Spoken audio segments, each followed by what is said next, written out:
And moving on to international news now, data out of India show that Japan is today the 5th largest investor in the country, and ties between the two are said to be strengthening. This week, reps from India are in town to promote further trade relations. Ai Uchida was at their Tokyo seminar. Representatives of the Indian Chamber of Commerce and Industry spoke in Tokyo on Tuesday to promote India's special economic zones. Known as SEZs, these areas come with special government incentives designed to spur export-related growth in India. India's exports to Japan constituted only 2.3% of India's total exports. Similarly, Japan's export to India accounted for only 2.5%.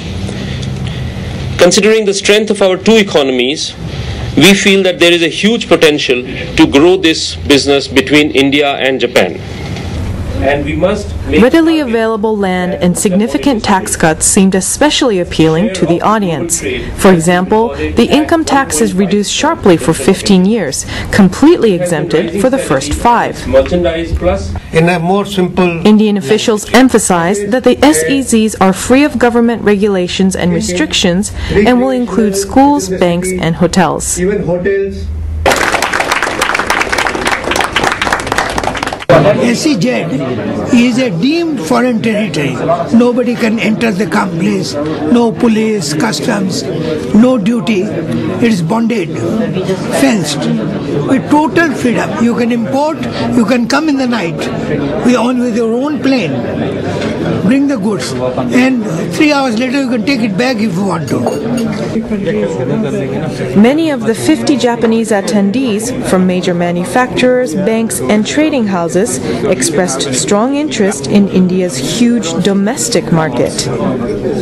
やっぱり11億もいる、今後14億、5億になって中国に追いつく、追い越す、それだけの経済大国に今後なっていく。インドの魅力ってやっぱそういう巨大消費市場、やっぱり魅力ですよね。Well, I think Japanese company looking at the market, not just for labor force, but also there is so many people who may be able to buy Japanese things, products. So I think that's kind of Japanese companies expecting.